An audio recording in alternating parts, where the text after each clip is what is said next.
हो गया शंखनाद, बज गया बिगुल, बिछ गई चुनावी विशाल। किसका बजेगा डंका और किसकी होगी मान।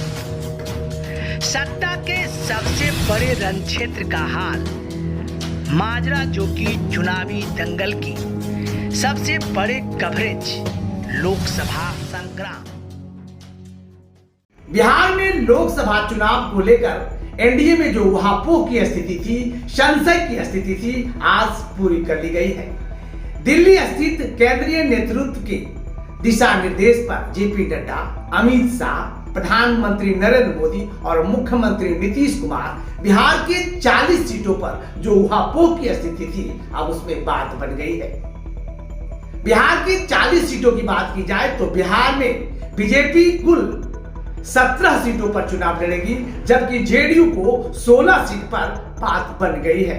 वहीं पशुपति पारस और चिराग पासवान की बात की जाए तो इस बार पशुपति पारस को एनडीए से बाहर भेजा जा सकता है, क्योंकि इस बार चिराग पासवान को 5 सीट एनडीए के द्वारा दे दिया गया है, जबकि पशुपति पारस को एक रास्ता दिया गया है कि आप राज्यसभा के माध्यम से सदन में जा सकते हैं, लेकिन आपको एक भी सीट नहीं मिलेगी। तो ऐसी स्थिति में अब पशुपति पारस का जिम्मेवारी बनता है कि वो एनडीए में रहे या कहीं और जाए। तीसरा खेमा एक है वीआईपी सुप्रीमो मुकेश सहनी, जो बहुत लंबे अरसे से आस लगाए बैठे थे कि एनडीए में मुझे भी सीट मिलेगा, लेकिन उन्हें भी कुछ नहीं मिला। अब डिपेंड ये करता है कि मुकेश सहनी एनडीए में अगर नहीं जाते हैं तो फिर जाते कहां हैं, ये उनके लिए बहुत बड़ी बात है। सबसे बड़ी बात यह है कि लोकसभा चुनाव का अभी आदर्श आचार संहिता चुनाव आयोग के द्वारा नहीं लगा है, लेकिन चुनावी मोड में सभी दल आ गए हैं। चलिए ले चलते हैं, इसी पर एक विशेष रिपोर्ट दिखाते हैं। बिहार में सत्ताधारी गठबंधन एनडीए जल्द ही आगामी लोकसभा चुनाव के लिए अपनी सीटों के बंटवारे के फॉर्मूले को घोषित कर सकती है।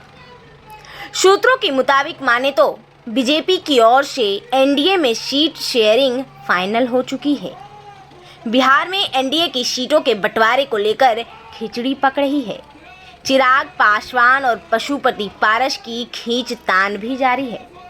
चिराग पासवान को 5 सीटें मिल सकती हैं, तो वहीं पशुपति पारस को एक भी सीट नहीं दिया जाएगा। समझौता करना पड़ सकता है या कोई तीसरा रास्ता भी अपनाया जा सकता है, या फिर एनडीए से बाहर जाने के लिए स्वतंत्र भी कर दिया जाएगा। एनडीए में अभी बिहार की हाजीपुर सीट पर चिराग पासवान की दावेदारी का मामला सुलझ नहीं पाया है। इसी बीच एनडीए के नए साझेदार हिंदुस्तानी अवाम मोर्चा सेकुलर ने अपनी एक नई मांग भी रख दी है। हम सेकुलर के नेता जीतन राम मांझी ने जमुई लोकसभा सीट पर अपनी पार्टी का दावा किया है। जीतन राम मांझी ने कहा कि जमुई सीट भोला मांझी की सीट है, वे यहाँ के सांसद थे। यह सीट मुशहरों और भुइयों की सीट है। जमुई को लेकर एनडीए में सीट देने की बात होगी तो हिंदुस्तानी अवाम मोर्चा मांग रखेगी कि भोला मांझी की विरासत को कायम रखा जाए।